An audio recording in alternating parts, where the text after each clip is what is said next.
안녕하십니까. 혼란한 정치 시사 이야기를 술술 풀어보는 son국군의 혼술. 2월 11일 화요일입니다. 이번 주 들어서 부쩍 문재인 대통령에 대해서 탄핵 이야기가 많이 나오고 있습니다.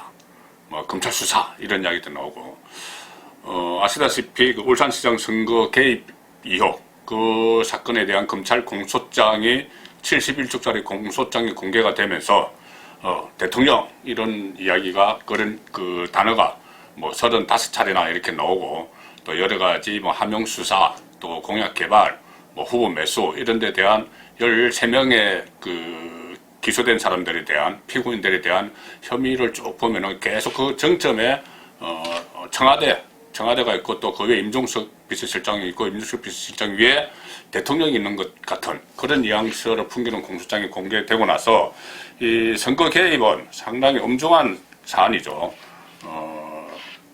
노무현 전 대통령도 선거에 말로만 당시 여당이 잘 됐으면 좋겠다 이 정도 말로 국회에서 탄핵 의결까지 된 그런 적이 있기 때문에 지금 탄핵 이야기가 나오는 것입니다. 그런데 지금 이 상황에서 문재인 대통령은 꿈쩍도 하지 않고 있습니다. 좀 입장을 밝힐 만도 한데 전혀 이 문제에 대해서 가타부타 말을 하지 않고 있습니다. 조국 사태 때도 마찬가지였었죠. 나중에 조국 사태에 대해서 검찰 탓, 언론 탓을 했는데, 이 문제는 본인이 직접 연루된 문제인데 그냥 지금 침묵을, 입을 꾹 닫고 있습니다. 그 대신에 오늘 기소된 13명 중에서 5명이 청와대 출신이죠. 그런데 청와대 참모 출신 기소자 3명이 오늘 나섰습니다. 본인들이 나서서 이 대변인을 통해서 변호인을 통해서, 본인들의 변호인을 통해서 공동 보도 자료라는 것을 발표를 했습니다. 자, 그 세 사람이 누구냐? 백원우 전 청와대 민정비서관, 한병도 전 정무수석, 장환석 전 균형발전비서관실 선임행정관, 이 세 사람이 변호인을 통해서 공동 보도 자료를 발표를 했는데, 이 세 사람은 청와대 선거농단 의혹은 3가지죠. 3대 의혹이 있죠. 하나는 이 하명수사 의혹입니다. 김기현 당시시장에 대한 하명수사 의혹. 그리고 또 하나는 후보 매수죠. 민주당 경쟁 후보들을 매수한 그 자리를 주면서 매수하려고 한 그 혐의.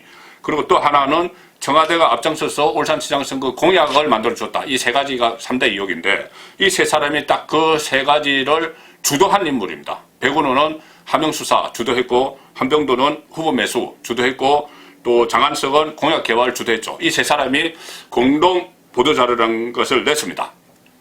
그러면서 검찰의 공소장을 집중적으로 문제를 삼았습니다. 이 변호인들이 낸 거죠. 대신해서 검찰 공소장을 주관적인 의견서다, 정치 선언문이다, 검찰의 의견에 불과하다 이런 이야기입니다. 그러면서 지금 피고인이, 결국은 이것은 피고인이 재판을 하기도 전에 검찰의 기소 내용을 놓고 변호인을 통해서 여론전을 펼치고 있는 겁니다.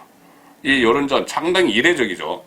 검찰 공소장이야 그동안 국회를 통해서 다 공개가 되어 온 게 15년 동안 노무현 정부 때부터 관례였는데, 지금 이렇게 변호인들이 기소장을 놓고, 검찰 기소장을 놓고 여론전을 펼치는 건 상당히 이례적입니다.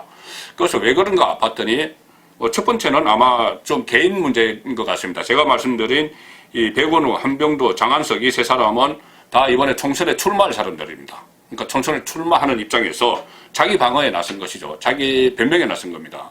지금 윤석열 검찰총장이 이 울산 선거 농단에 대해서는, 이 사건에 대해서는 임종석을 그러니까 4.15 총선 이후에 다시 수사를 해서 임종석을 추가로 기소하든지 2차로 기소를 하든지 수사를 확대해 나갈 방침이고, 또 재판도 1차 기소된 사람들, 이 3명을 포함해서 1차 기소된 사람들의 재판도 총선 후로 총선 후에 열릴 예정입니다. 그러니까 일단 이 사람들은 총선 전에 여론전을 펼쳐서 자기들은 죄가 없다, 이런 식으로 여론전을 펼치기 위해서 서둘러 공동 입장문을 낸 것 같습니다. 그리고 또 하나는, 이게 더 큰 문제인데, 아마도 이 집권 세력에서도 이 큰일 났다, 이런 위기의식을 느낀 것 같습니다. 비상 상황이란 걸 직감한 거죠.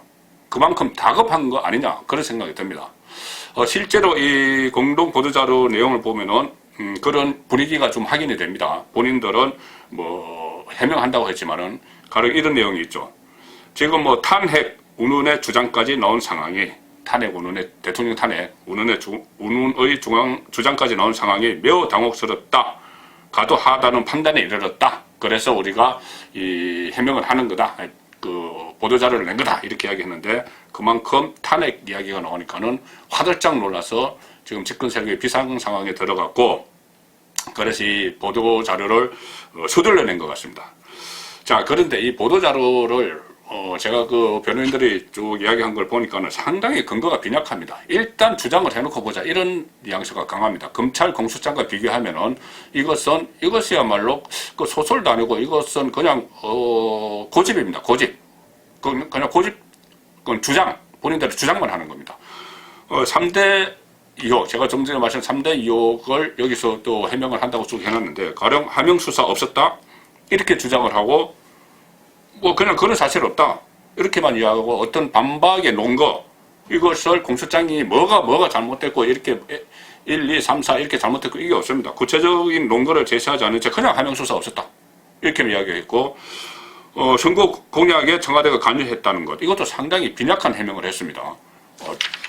제가 여태까지 지금까지 이 사건을 쭉 추적을 해왔는데 제가 그냥 얼핏 봐도 좀 그냥 그 변명입니다. 가령 이런 게 있습니다. 송철호 시장 선거 공약을 위해서 장한석 전 행정관이 송철호를 만나 대화한 사실 없다. 이렇게 주장을 했습니다. 대화한 사실 없습니다. 뭐 검찰 공소장도 두 사람 송철호 장한석 만났다는 이야기가 없습니다. 송병기와 부시장 울산 그때 당시 선거 그 하명 수사를 막 자료 갖다 주고 주도했던 송병기와 선거 캠프에 있던 사람들이 청와대 밖에서 장한석을 만났다는 것이고 송철호는 청와대 뭐 제가 어제 말씀드렸죠. 그 VIP 면담 자료 이렇게 있던 것을 정황을 보면은 송철호는 어떻게 장한석 같은 비서관을 만난 것이 아니고 문재인 대통령과 직접 만난 정황이 있습니다. 청와대 안에서. 그러니까 이것은 어떤 뭐 저 사소한 부분 가지고 이 꼬투리 잡는 거죠 오히려. 그리고 또 하나 송철호의 단독 공천을 위해서 임종석 전 비서실장과 한병도 전 수석이 그 임동호 후보, 민주당 후보로 나서려고 했던 임동호 후보에게 경선 포기 대가로 공직을 제안했다는 혐의가 있죠. 후보 매수. 그 혐의에 대해서 또 이 보도자료는 이렇게 설명합니다. 두 가지를 설명하는데 두 가지 다 허점이 많습니다. 하나는 한병도는 6.13 지방선거 후에 송철호 시장을 처음 만났다. 이렇게 이야기했습니다. 자, 지금 의문이 제기되는 것이 한병도가 송철호를 만났다는 게 아닙니다. 한병도가 임동호 송철호의 경쟁자인 임동호와 뭐 친구라서 임동호와 만나서 자리를 이야기했다는 것이 핵심인데 뭐 저거 한병도와 그 송철호가 직접 만났다는 이야기 뭐 아무도 안 했습니다. 그런데 뭐 그러니까 당시 후보와는 지방선거 후에 만났으니까는 그 전에 아무 관계도 없다 이런 억지 주장을 하는 것이죠. 또 하나는 임동호 후보에게 이 보도자료 내용입니다. 임동호 후보에게 공직을 제안한 게 아니라 요청을 먼저 받았다 이렇게 이야기했습니다. 요청은 뭐 임동호가 먼저 했을 수도 있죠. 그렇다면 요청을 단박에 거절했어야 되는데 그 요청을 받고 검토를 하고 인사비서관실까지 동원을 해서 뭐 4대 공공기관장은 어떠냐 운운을 했기 때문에 이게 후보 매수라는 겁니다. 누가 먼저 제안하고 이게 중요한 게 아니죠. 자, 이런 식으로 그 억지 주장을 하면서도 이 보도자료에서는 공소사실은 주관적 추측과 예단으로 번복된 뭐 검찰 측 의견서라 불러도 무방할 정도다 이렇게 자기들 나름대로 해석을 했습니다. 그리고 어제 제가 TV조선에 이것이 정치다 토론회에 나갔는데 거기서 민주당 청년 대변인이던가요. 그 이런 논리를 폈습니다. 검찰의 공소장은 완전 소설이다. 짜맞추기다. 깨맞추기다. 소설이다. 이런 표현까지 썼습니다. 자, 그런데 물론 검찰 공소장의 진실은 아니죠. 100% 진실은 아니죠. 다만 그동안 수많은 사람들을 불러서 조사를 하고 자료를 확보하고 해서 의결을 갖춘 엄연한 수사 기록입니다. 이 수사 기록은 이 법원에서 물론 다퉈야 되겠죠. 그 변호인들과 이제 법원에서 다투고 그러면 법원에서 판단을 합니다.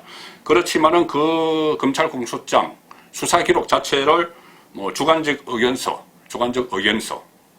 뭐 소설 이렇게 이야기하는 어불성설이죠. 그리고 또 하나 중요한 것은 자, 이 공소장이 소설이고 주관적 의견서라면은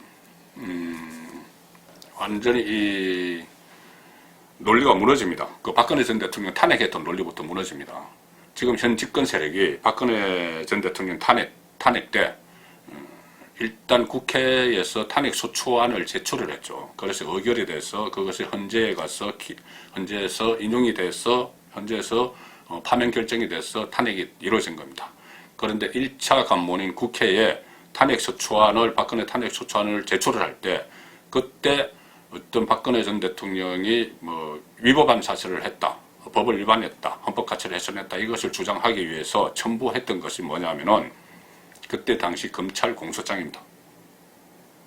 최순실, 또 안종범, 정호성 이 사람들에 대한 검찰의 수사 기록, 지금과 같은 수사 기록, 검찰 공소장을 탄핵 소추안에 같이 첨부를 해서 자 이거 봐라. 검찰이 이렇게 하지 않았느냐. 그러니까 이렇게 잘못한 거 아니냐. 죄지은 거 아니냐. 그러니까 탄핵해야 된다. 이렇게 했던 것이 현 집권 세력입니다.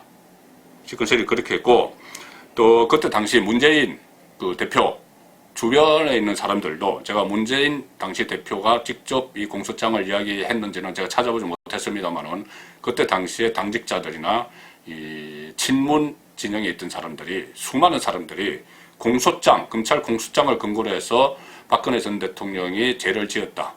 그래서 탄핵해야 된다. 이런 주장을 했고 그 근거가 다 검찰 공소장이었습니다. 그리고 또 언론도 다 받았었죠. 지금처럼 언론도 그때 다 받았었습니다. 박근혜 주변에 대한 검찰 공소장 다 받았었습니다. 그렇다면 검찰이 그때 공소장을 만든 검찰과 지금 검찰이 다른가? 다르지 않습니다. 검찰 그대로입니다. 그리고 특히 지금 검찰 수사를 이끄는 윤석열 검찰총장은 당시 최순실 게이트 특검 때 박용수 특검팀에서 수사팀장을 했던 인물입니다. 공소장을 만드는데 주도적인 역할을 했던 그 검사죠.